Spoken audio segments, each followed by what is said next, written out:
Hi, welcome to Get Used to It. I'm Sheila Kuehl, and as always, I kind of walk you through this hour of interesting talk, conversation, revelation, whatever occurs to you. Hope you'll stick with us for the hour because this one is particularly interesting, I think. People have been talking a lot, especially in organizing for Obama's campaign, about the influx of young activists, people who are really suddenly interested, it seems sudden to us anyway, in organizing, in community organizing, in grassroots organizing, in getting something done, and in personally being involved. So I asked three people that I think exemplify this in many ways to be our guests today and talk about what's happening. You know, why are young people getting involved? What do they expect is going to come out of it, and kind of what are they doing?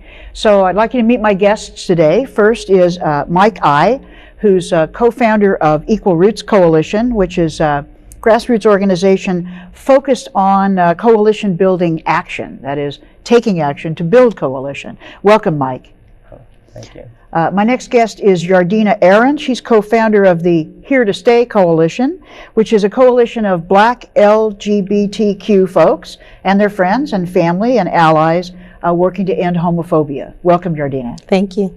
And my third guest is Chris Smith, who is also a co-founder of Equal Roots, as I indicated, an organization working to build action through coalition. So welcome to all three of you. Thanks for having me. Mike, let me start with you. I think everybody's got a story. And one of the interesting things to me is how do people get started doing this? Because so many people see things that are wrong or see things they'd like to be right, and they don't think there's anything they can do. There's a lot of passivity. Your whole generation doesn't seem to be activists, but there just seems to be more going on. So personally, how did you start in term or decide to be an activist? For myself, I guess, before I never really was involved in a lot of the political arena. I didn't do much, but I think what happened for myself and for so many young people that with Proposition 8, it just kind of really hit home that you just felt this such open, widespread discrimination and such hatred and fear of the LGBT community. I mean, for myself, I know that when you're growing up gay, I came out at a very early age, and I kind of always knew I was gay. You sense that people have a fear, that are scared of you, or not okay with your being gay. And you know, I grew up with it, and you live with it, and it wasn't until Proposition 8, though, that I really saw this complete horrible action taking place, and it was just not okay for me. And for, because we have people who watched the show who are not in California, although I think it pretty much got national attention. This was an initiative voted on by the people of California to say that they would write it into the California Constitution that marriage must be only between one man and one woman. So it was pretty much of a blow to us. It was a really hard blow, and I think that's just kind of what inspired me to get involved.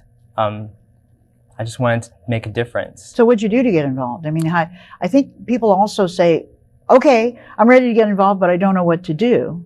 Well, at the time, the No on 8 campaign was doing a lot of phone banking. I got out and I did the phone banking, and I felt like I was making a little bit of a difference, but I didn't feel like it was a lot.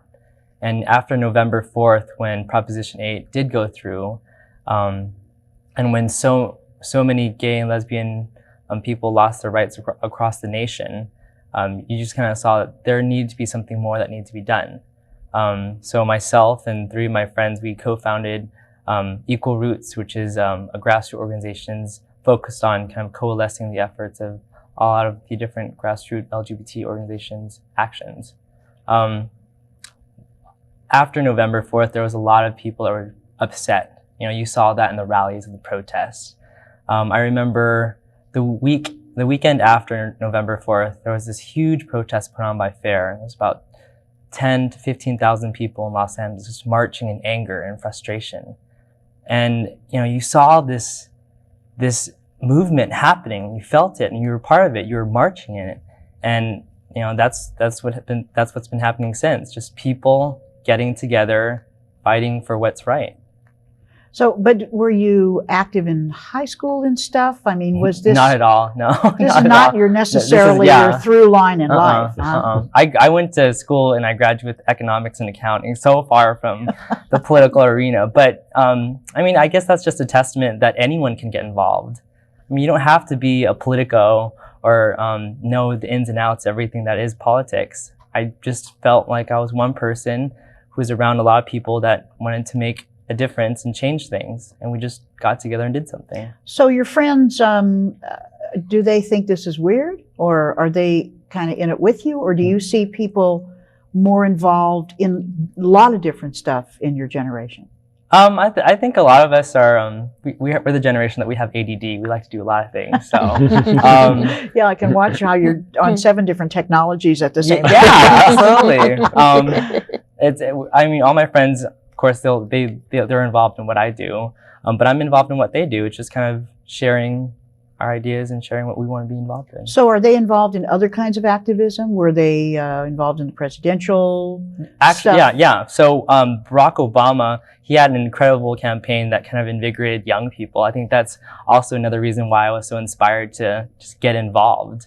Chris is my roommate, and we actually held a phone bank with MoveOn.org. And we just invited strangers to come into our house and just phone bank for Barack Obama. It was incredible. You know, you're calling these people.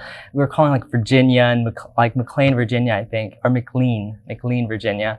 And it was great. You know, you're just out there doing this with strangers and you're making a difference. Well, one of the things that people were talking about that was different about Barack's campaign is that it seemed to have a lot more trust just in the regular person. Yes. It was kind of like saying to you, hey, here, download 10 names. You call them on your own. Here's a script if you need it. You know, tell them what's right. Where other campaigns have been much more sort of top down and closed off and whatever. So did you get a sense of that? Yeah, absolutely. We had, you know, they gave us the script, they gave us phone numbers, and we just ran with it. We had no idea what we were doing, but that was the most exciting part about it. It's just, you're doing something, you're not sure what you're doing, but you actually feel like you're making a difference, and you are. We just ran with it and it worked out perfectly. And I think that's kind of the power of Barack Obama's campaign. It inspired a younger generation, a generation that I might, like a lot of people might consider apathetic, to care about something bigger than themselves. Well, it seems also there's a sort of a time in history when this happens. I mean, when I was 19, John Kennedy was running for president. Yeah. And I still remember the very first time I ever heard him. I couldn't even get into Royce Hall at UCLA because it was full. So we listened out in the quad, you know, on loudspeakers or whatever. And it was stunning because I had never really thought of anybody but myself, honestly. I've been a camp counselor and I'd started to learn a little bit, you know, about taking care of other people, but it was brand new. So I think the thing that people are seeing is that we're very happy to see other people kind of coming out of themselves and, you know, looking ahead. But what do you hope will come out of your work? My hopes are big. Good. My hopes are very big. You know, I remember when I was younger and I was coming out, I had a really hard time with it. And I know like so many young people, they have thoughts of suicide and just horrible things happen to them. And I want for that day to come where no gay or lesbian or bisexual or transgendered person ever has to face that, where we have equal protections, equal rights across the nation, and not just for LGBT, for everyone. So big hopes. Well, it is big hopes, but you're not the first one to have them. Yeah, absolutely. Do you find that you take strength from anybody in particular that's come before? I take strength from everyone that I've met through this gay activism, be it, you know, the generation before me to the person right next to me phone banking. You know, it's amazing the people that you meet doing this, I guess, activist work. I don't consider it like activist work. It's just doing what's right. And, you know, I'm inspired every day by the people I meet, the stories and just the lives of people. So do you get any training to do the kind of stuff you're doing? I mean, I know forming the organization, it probably just came out of, I've got a great idea, everything's so disparate, maybe we can get people who are all headed in the same direction in the same room. I get that. But do you get any kind of training? Because I know a lot of people went to Camp Obama, and they taught them about phone banking. They taught them about putting up a table at Safeway or at the market or whatever. Did you participate in any training before? Or? Well, we did the phone bank for Obama with no training. We just kind of downloaded the stuff on the internet. That's good. But Camp Courage did something similar to Camp Obama, and they did a training on gay activism, gay organizing. So that's great. Yeah, I guess that's the training. But really, not really. No. No, it just training. comes out of I think I'll just wake up in the morning and go do it. That's great. Well, Yardina, let me ask you the same questions. How you came to, I'm going to call it activism, even though I really understand that it's kind of, I just want to do something, now I'm doing it, I don't care what you call it. But how did this come to you? Was there a big change in your life or something you did all along? The first time that I really got politically active was around another proposition, Proposition 209. It's been a while since that came on the ballot, but that was pretty much an initiative that would take affirmative action out of the UC system. And I was born and raised in South Central Los Angeles, and I was educated in South Central Los Angeles. And it really wasn't until I went to college that I started interacting with a lot of other races, folks from different classes, folks who have had different educational backgrounds, where I got a chance to begin to see and compare the differences. And from that experience, I began to see when that initiative came down the pike that I did not feel they were equal. It was not equal access that I had growing up. And this initiative I felt was false. So just by looking at the numbers of Black and brown students and Asian students too in the college, it wasn't proportion to our population and the general population, which is kind of my measure stick. If everything's really fair and equal, then the number of us who are in the population should be the number of us in different higher educational institutions and different professions, but it's not so. So that was kind of like my foray into jumping into activism per se. And what did you do? Were you in school at the time? Or? I was in school at the time. I was a freshman or sophomore. I can't remember which one, but it was a big whirlwind because I had never really been introduced to activism such as that. So I had the same experience that Mike had over here, where you're in it, you're holding rallies, you're trying to educate folks, you're talking to your friends, families, neighbors, you learn about going door to door. I had never done any of that growing up. So that was my foray, and I've dedicated my life to that kind of work ever since, in terms of working at different nonprofits. After I graduated, I spent 5 years at a grassroots community organization in South Central named Agenda. I've done work with the union. I pretty much have dedicated myself to a life of social justice and activism. But it wasn't until Proposition 8 came down that I realized the importance of turning my skills and my attention towards LGBTQI activism, because while I was focusing on these other problems, economic justice, social justice, racial justice, all these other things, another part of my life that I embraced and loved was being attacked.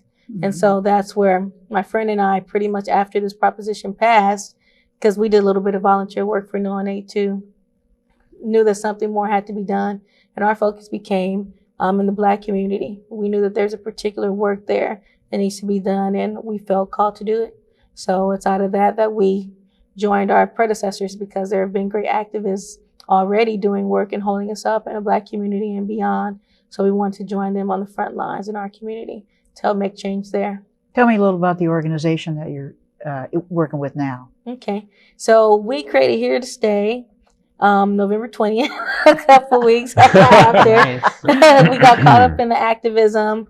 I got really inspired. I went to a protest. I was at Sunset Junction not too long after the protest, and I was just really, my heart was really warmed by the throngs of people. I had to leave the protest at 8:30 and it started at 7, and yet still tons and tons of people coming down. Now, I wasn't around during the civil rights movement, but I can only imagine, just as we saw when our immigrant brothers and sisters came out against the Sentencing Burner bill, how millions of folks took to the streets. I felt we were in a living time of history. We saw the same thing when the war in Iraq happened, how hundreds of thousands of people across the entire world actually came out So I was real glad to see this spontaneous activism, even though it's really not spontaneous. We can talk about that later. Yeah. Happening in the LGBT. Yeah, we all saw Milk with the phone, with with the phone list.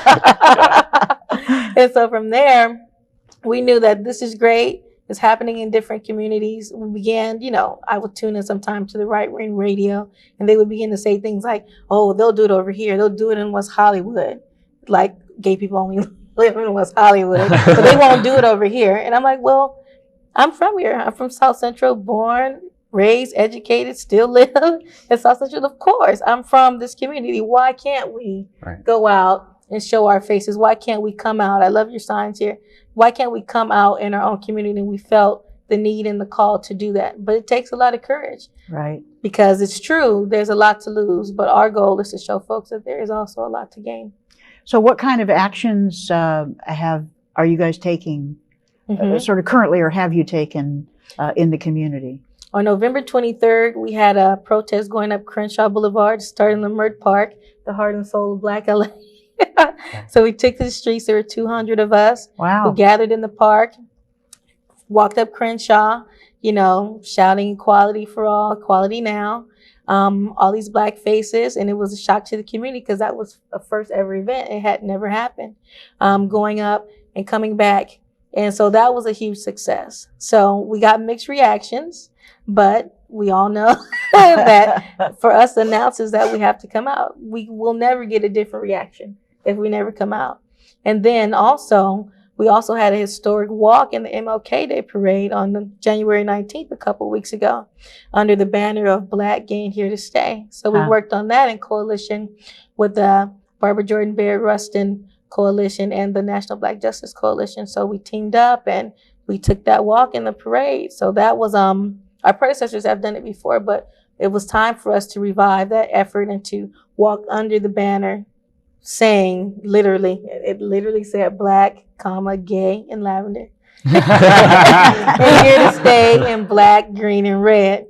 So having that presence in the community was awesome because we sometimes expect the jeers and the boos and the you're going to hell and these other things. But I have to say, I cannot express how much love and respect we got by taking that walk. Folks were clapping, folks were standing up, some folks openly, and some folks, kind of down low doing the wave. But it was important for one, us to be out there showing our face, and two, for our community to see us. So there is definitely hope. By taking that walk, we saw that there's definitely hope amongst our community. We need to be there, and we've always been there, and we're here to stay.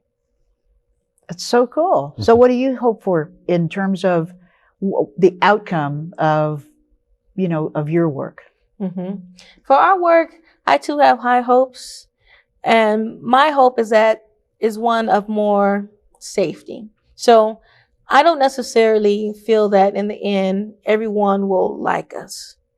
But I want an end to physical abuse. I want an end to it being okay to physically abuse, to verbally abuse, to discriminate, to legislate discrimination against us. Because I don't like everybody, but does that give me the right to discriminate and abuse them? No, it doesn't. Does that give me the right to attack them while they're walking down the street and living their lives? No, it doesn't.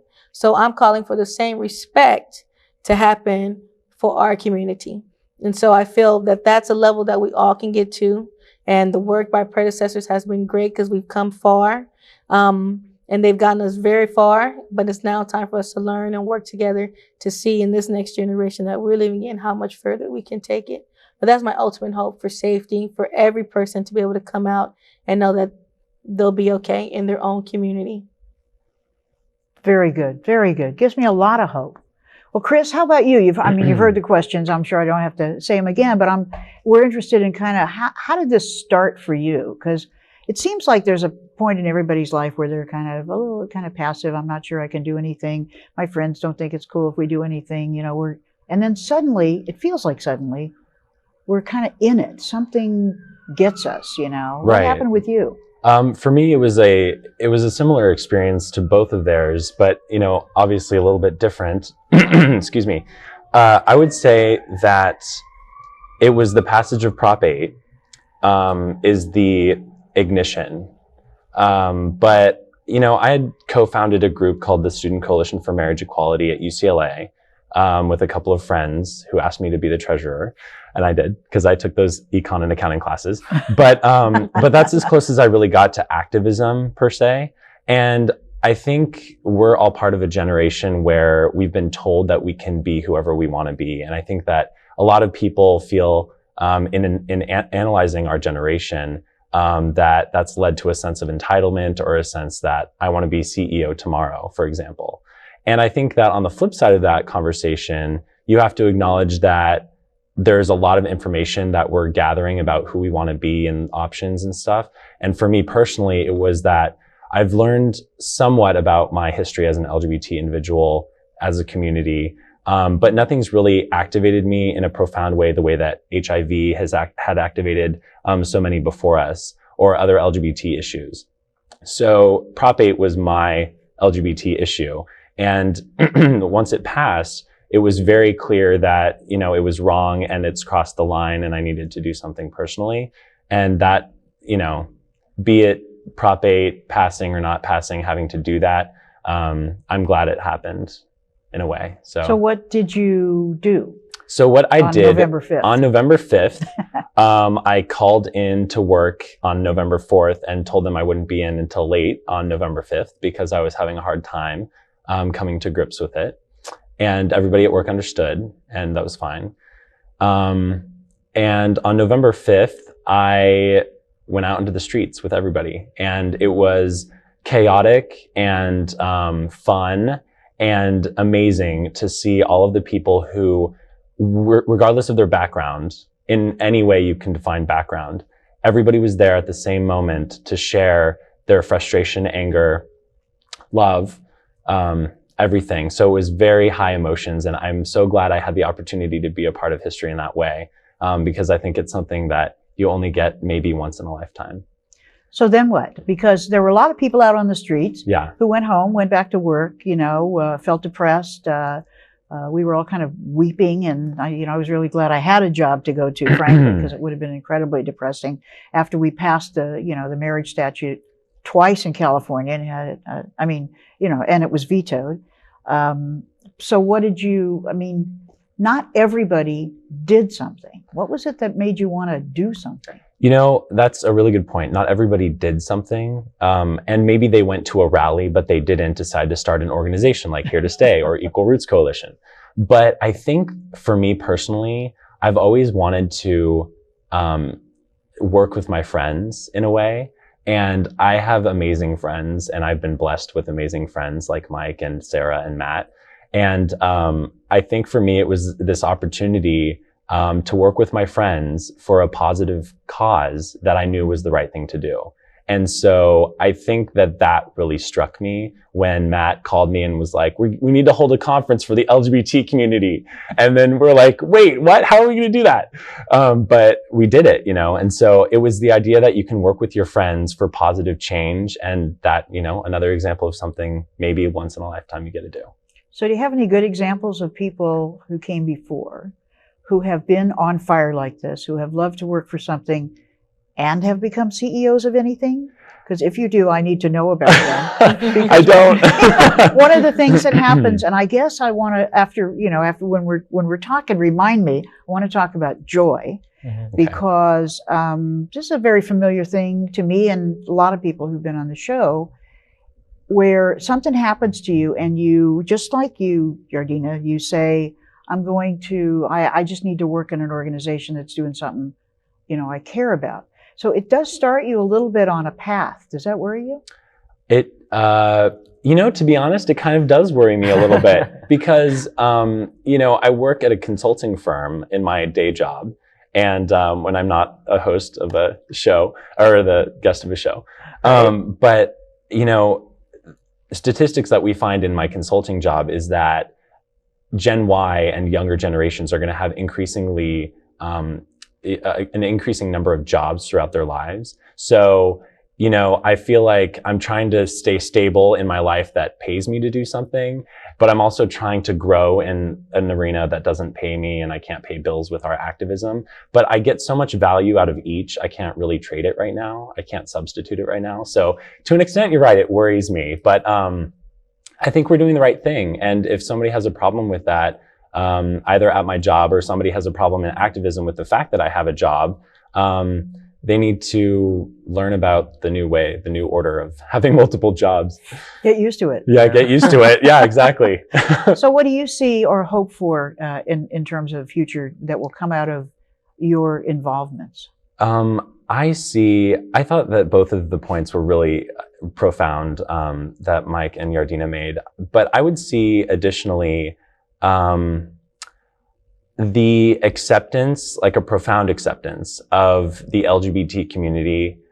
This would be probably a couple of generations from now if we can accomplish everything we want to, where it's not, it's not the gay community that you reach out to if you want to be fashionable. It's the gay community you want to reach out to if you don't even need to reach out to them for anything. They're just, it's a complete mix, and everybody's respected equally. It touches on both Mike and Yardina's points, but the idea that we are a separate community and that we're excluded from things, I don't want that to ever be the case for somebody who is a child growing up and seeing that their classmate has 2 dads or 2 moms.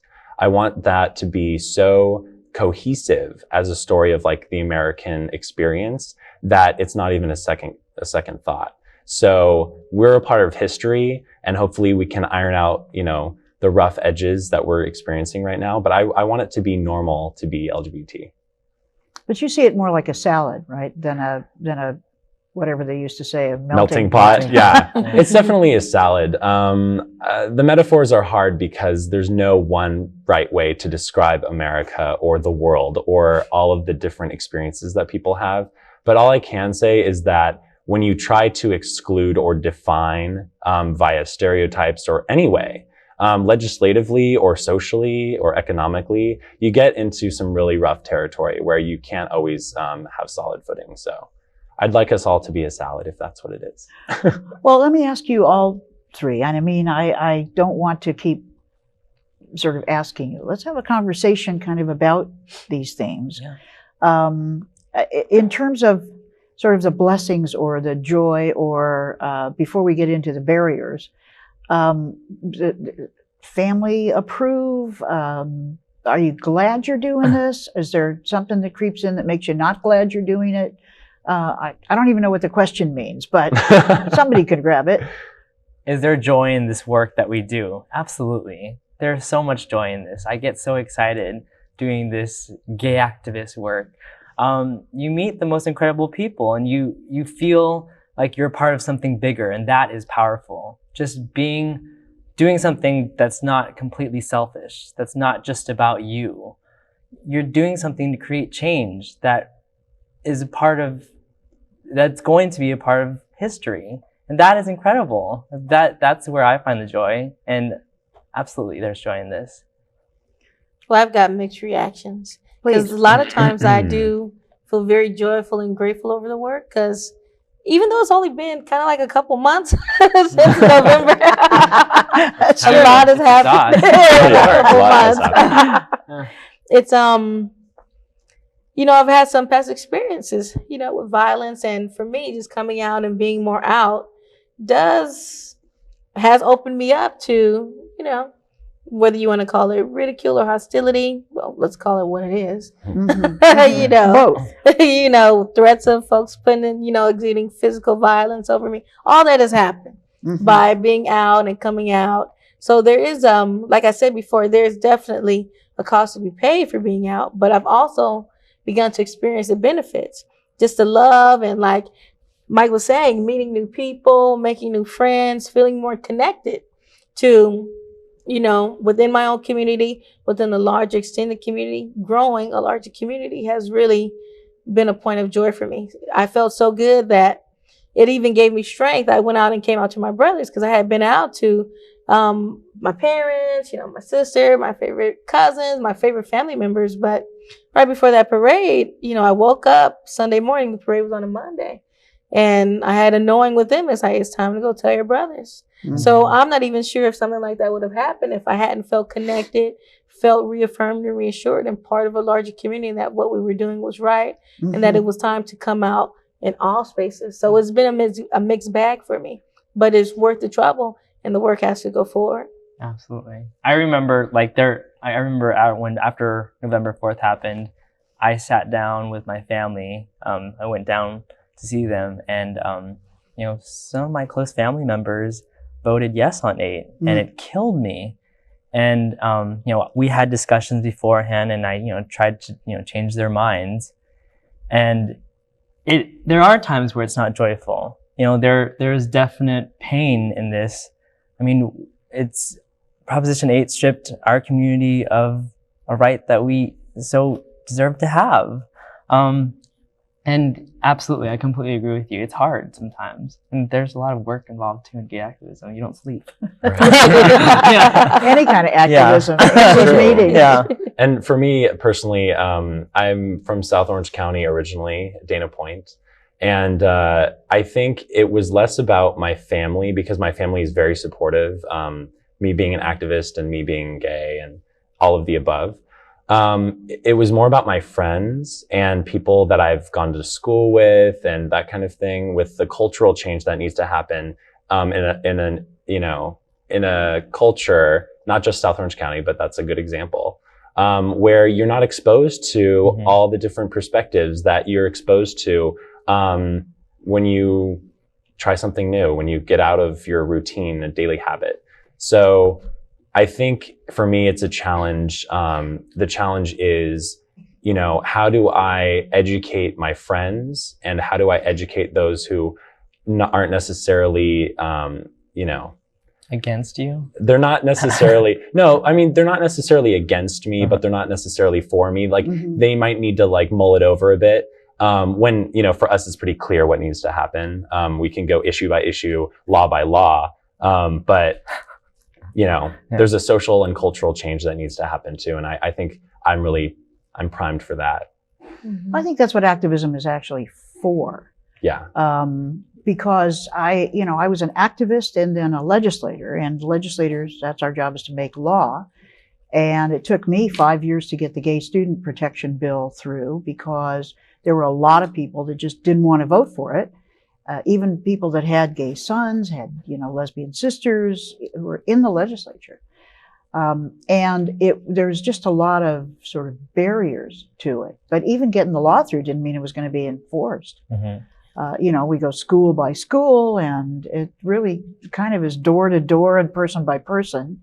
But which brings me to the question, what do you see, each of you talks about what you hope for the future. What do you see as the major barriers to that, both keeping you maybe from fulfilling all of it, but more society? I kind of want to answer that for me really quickly, because I know what I'm going to say, and I don't want to forget it. And I think that's kind of the fact that we as America, or the LGBT movement, have an opportunity to reach out to communities that have not been incorporated into I don't believe have properly been incorporated into the history of America.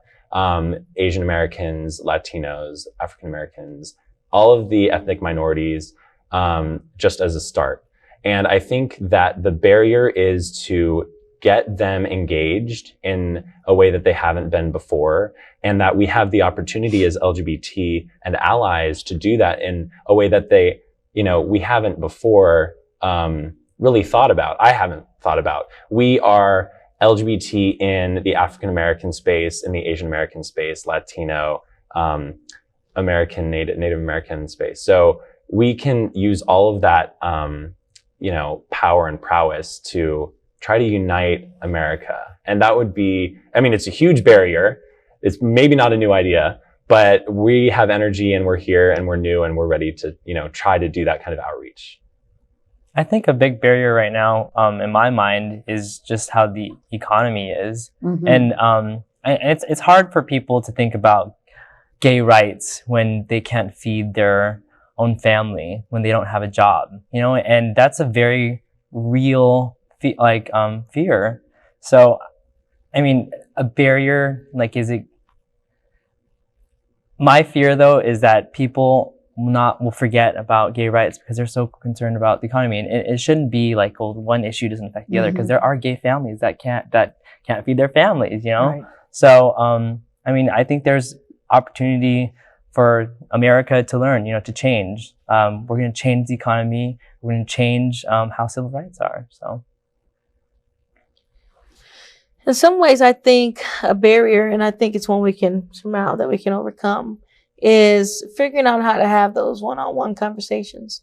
What I've been experiencing in terms of really connecting with and, in a way, moving a person's opinion that they might have toward our community has been one-on-one. It hasn't happened in big, you know, larger settings. And it has taken at least 30 minutes for an initial conversation. So when you think about human power that's needed on what to me seems like a mass scale, because right now I'm only speaking on the state level, but I've seen these rash of initiatives going across the entire country. So one, it takes courage. It takes folks to be out, and it takes allies to have courage, because I don't think that the work is there only for those of us who are LGBTQI to do. I think our allies have to come and also be a part of those conversations with their friends and neighbors. You know, the straight allies have to come out. You know, not another way to put that. So just organizing that and having that happen across the kitchen table en masse in order to really change. Because I feel that what's needed is a heart change. I don't want someone to necessarily say, well, I think that's right. I want them to say, I know that's wrong. And make their decisions from something that they feel inside of them. I feel that's where the true equality is going to happen. Because like you were saying before, things can be legislated and we can get things into law, but we experience that over there with Jim Crow segregation. There's de jure and de facto segregation. Right. Stuff that's in the books and stuff that happens when you walk through the front door of the restaurant.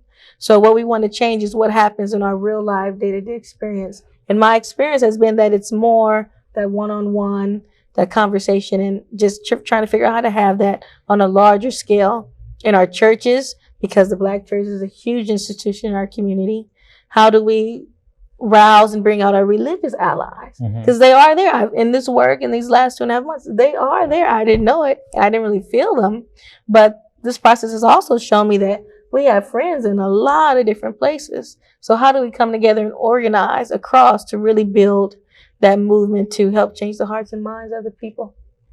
Well, I've always thought that Americans really mostly like fairness. And we think of ourselves as a country that values equality and fairness. And what happened in my generation was really around race, because we paid no attention, even in California, and especially in California where it wasn't so obvious. We didn't have segregated facilities, et cetera, except de facto. And, but it hit my generation when we saw the fire hoses turned on people in Birmingham in 1963. And we watched it on, little tiny black and white television and could not believe it. Because, everybody living that life would say, how come you can't believe it? This is our life every day. But it just took something. And it's the same with our straight allies, I think. Many of them have said, I can't stand, just like you said, Yardina, this is wrong.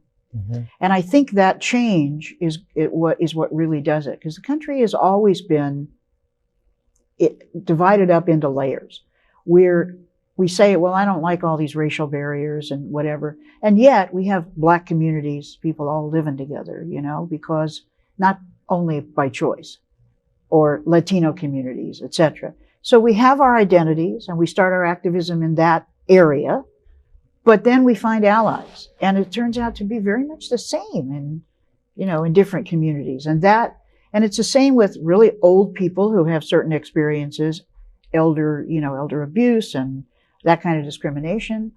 Middle class people are going through their economic meltdown. And then what we call you guys, young people who have their own issues about what life is going to be like and whatever. But I always say, I don't care. You make an organization. I don't care if it's all this or none of this or whatever, and then make your coalitions like you're all talking about. And I think it really works, because a lot of times people are waiting for somebody to lead them, and it often doesn't happen. Even when Dr. King was writing his letters from jail, he didn't think he was like leading a movement. Everybody participated. So I think there's a lot to that. Mm-hmm. Do you see good participation in your generation? Are you just a few of a few, or do you see it kind of happening? I see more involvement in our generation, the Generation Y or the millennials or whatever you want to call us, like young people, more than the generation before us. And I'm not sure what exactly is the reason for that, but I think a lot of young people today feel that they can make a difference, and because they feel empowered to do that, that they will. And it's different from the generations before us. Maybe just the generation immediately before us, not before us. Well, there was always somebody, but not necessarily a whole lot of people. Mm-hmm. Mhm. Do you see a lot of people, or do you feel like it's a few individuals? I feel there are a lot of people when the spark happens. Mhm. So the way I think about it is that for the march, for the protest that happened on Crenshaw, if the Love at Work organization hadn't called for it, then myself and my friend would not have come together to work and support them and try to make that into a success. And then Here to Stay would not have happened. So it takes that spark to happen. But what I've been seeing is that when that spark does happen, when that call goes out, that people are rallying, which I'm not sure would have happened to such a large degree had Proposition 8 not happened. So that's kind of one thing that I'm seeing, the response, the folks' willingness to come out without expecting anything in return, but to know that they're fighting for our rights. So that's the thing that I'm seeing. But when you said before, the spontaneous, well, it wasn't exactly spontaneous. I'll talk about that later. Tell me more about what you were thinking. Well, I kind of feel that a lot of folks have gone before us, especially around the AIDS epidemic. There's a lot of folks who have made our issues and fought for our issues, even to have a domestic partnership. Even though it's not enough, it didn't always exist, and there was tons of resistance before that. The amount of freedom that I enjoy, even though I feel repression sometimes when I'm out and about in public, I don't feel as like our predecessors. The freedoms that I enjoy had not existed before. Someone had to come before us and do that work. So I see what we're doing as building upon it. We can take the case in point around the vetoing of Proposition 22 that happened. If nothing was organized, if folks hadn't come before us to fight that, even though the majority of Californians voted for that, how could we have had those vetoes, and how could we have had those 18,000 marriages that happened? There's obviously an infrastructure that's there that has been working for our issue and getting our images out and fighting for our rights. So I see us as continuing to build in those steps. It's interesting because, Yardina mentioned the infrastructure. I think the infrastructure has changed, and it's sort of like in fluid state, because the infrastructure of your generation, I think we identify with a lot. And then it seems like the generation preceding us immediately tried to institutionalize either lobbying organizations or just LGBT rights as a movement. And I'm not sure that it's as effective as people getting out into the streets and stopping traffic. I don't know. We'll have to figure that out later. But well, not that it's not as effective, but I mean, a lot of those kind of big corporations, those lobby groups or gay politics, they did great things, but that's not the only thing that we need. Right. I think there's the reason why you see kind of this upsurgent of grassroots movement is that, it didn't work. Like the No on 8 campaign, we tried to, stay very politically correct, very PC. Let's not show the faces of gay people. Let's just do it from trickle down kind of manner. And it didn't work. We need grassroots involvement. And that's what's happening right now. People are seeing that. They're like, it's a wake up call. Like, hey, this should have happened. And now it's the time to make it happen. Right. And one of the challenges, I think, is that those institutions are still there, and we're there, and everybody's there. And so it's kind of a matter of, when you ask if there are few or many people getting involved, it's also important to consider what kinds of people are getting involved and what infrastructure they want to see. I feel exactly like what Mike said earlier about, youth feeling empowered with technology could be my number one example of being able to plan an event. There was a woman down in San Diego who ended up getting thousands of people out through text messaging. That's incredible. I don't think that's just incredible. So, with that comes a responsibility to make sure that you include as many people as you can and as many communities as you can. And then also try to have a plan of some sort. Equal Roots, our organization, has been really effective at last minute, highly successful events. And that's because there was this energy. It was the spark, you know, like what you said. There was a spark and people wanted to do something right then. So we'd have a week and a half to plan a conference or an action fair in this very room. So it's such a challenge because you really need to be engaged with your constituents, if you want to call them that, and see kind of like what people want to do and how much they want to get involved, but make it universally applicable. So, for example, the March 5th oral presentations before the Supreme Court, there's a lot of discussion about what are we going to do on March 4th, and because it's universally applicable to everybody who was involved in the No on 8 campaign and, rallies after. So it's, with our activism comes responsibility, and it's hard to exactly define what it is, but we know we have to be cognizant of what we know and what we don't know. Well, it's interesting because campaigns, if you have something on the ballot, whether it's a person or an initiative or whatever, campaigns have been run like over the centuries. You could look at how Lincoln's campaign was run, for instance, and since there's a lot of talk about Abe Lincoln these days, and the whole thing has always been one-on-one, getting people to vote, figuring it out. The problem with the No on 8 campaign is that it wasn't exactly headed up by people who normally do campaigns. Absolutely. And I think that the organizations are still very necessary, as you were talking about, Chris. But this is sort of the it of it for changing minds, I think. Yeah. So tell me what you're going to do from now on. Sorry. From now on? Yeah. I mean, what's the next step for your organizations, do you think? Do you have next steps figured out? Okay, go for it. Well, I need to organize my thoughts real quick. Well, most immediately, Here to Stay Coalition is hosting a Black Gay History Month party. So part of our analysis of how to help to end homophobia is to put our history out there. So I kind of maybe think folks might not think of Audre Lorde. They might not think of Barrett Rustin, who helped, pretty much was the architect for the March on Washington.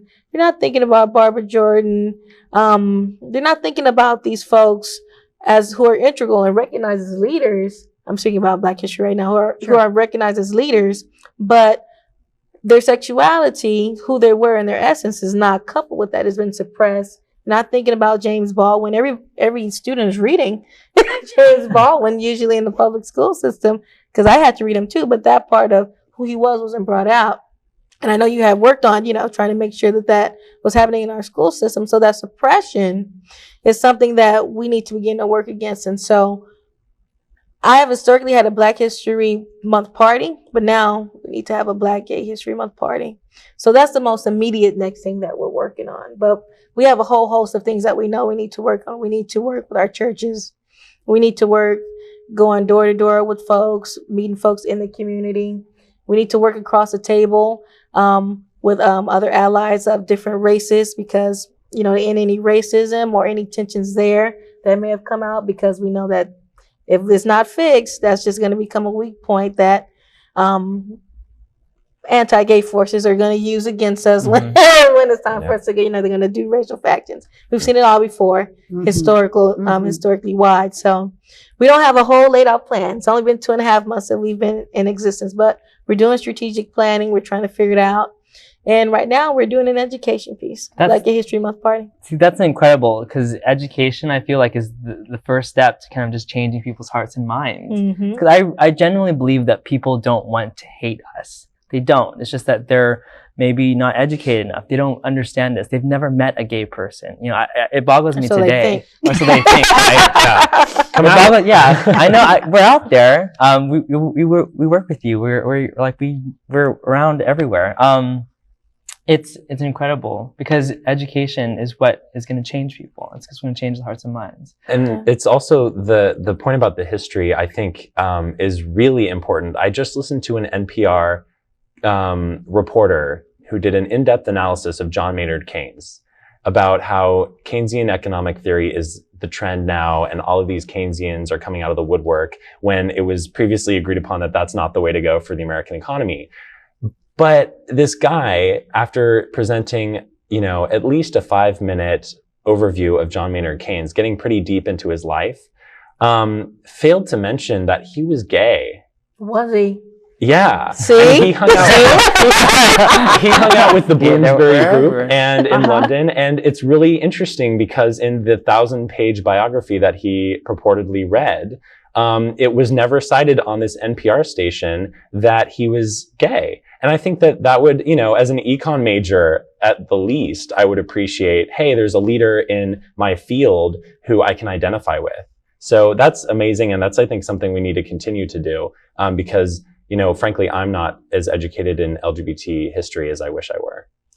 Well, you know, they actually, in the AIDS movement, we always wore these T-shirts that said silence equals death. Mm-hmm. But the whole point of it is it also equals invisibility, and invisibility always helps the guys on the other side. Mm-hmm. It's kind of like, well, we love all these people, and we didn't know they were gay, which is why back in the day, we started National Coming Out Day, which kind of was more honored in the breach than not, to try to get people to try to use that to not only out themselves, but other people like James Baldwin and, you know, Bayard Rustin and people that we wanted people to know. And we were told over and over again, well, that doesn't matter. We don't need to say that because that wasn't part of their work. You know, he was an economist, not necessarily, do we have to say he was a gay economist? And the answer is you do. Mm-hmm. And they said the same thing about race or even gender, you know, where women used to hide their work behind initials so that they could get published, and then didn't want anybody to say they were women, or call themselves George Sand. Isn't it convenient though? Like, Yeah. It's convenient that race and sexual orientation doesn't matter when you put it into the history books. But as soon as you start talking about a movement, all of a sudden it becomes, oh, well, who's gay and who's straight and who's in the middle and who's transgendered, and you know, it's interesting how they can play it both ways. Well, they play it for the bad, but they won't let you have the good. Yeah. Right. And that's why I think what you say about history, it's why we wanted Black history way back Mhm. before we had Black History Month. Yeah. People would say, why do you need a Black History Month? Just one, you know, a year. And you say, well, because otherwise it's 0 a year. That's why. And I think, you know, it's the same with all of us who are discriminated against because of some aspect of, you know, of who we are. Mm-hmm. Yeah. So if you had a message, because we've got about 3 or 4 minutes left, for the people watching, and there are going to be, you know, some of your generation watching and some not, what would you say to them? Mike? To get involved, I think. Figure out what you care about and stand for it. Get involved. I read somewhere on a blog, some guy posted on a blog that he thinks that the gay movement is going to peter out soon, but people are going to start forgetting. And I read that and I was so upset. And I guess my reply to him is that, you know, it's not ending, it's just beginning. You know, and I tell anyone, if they feel passionately about anything, get out there, take a stand, do something, take an action. Now's the time. Don't wait. Great. Regina? My message would be that, yes, I understand there's a lot to lose, but at this point it's very clear that there's way more to gain. And there's enough room for all of us, no matter our sexual orientation, our race, our class. There's enough room for all of us in the community. And I do believe in my heart that even with the work that's just happened since this proposition passed, that if the vote were to be retaken today, that it would be in our favor because we saw that they had a lot less in terms of winning percentage-wise from Prop 22 to Prop 8. And that was with, in my opinion, a lot of our resources having coming together at that point. So we know that they put on a full-on show to get it passed and they didn't win by much. So I think just us getting out into the street and showing and fighting for ourselves to the average on camera in the view of the average person, that we got a lot more respect to build on the work that others behind us have done. And if it were to be retaken today, that we would win in our favor. So we have to continue to move forward. Thanks. Chris? I would say to all of the closeted individuals out there that there is a loving community of friends, and you can consider it family, that you can reach out to whenever you would like to. And we will be there to listen, talk if you want us to. But we're here, you know, and we're people, and we have gone through the same troubles. So, you know, if that's what it takes to get you active, then equalroots.com, I'll give you my phone number, you know, we're all open armed, you know, in this community. So.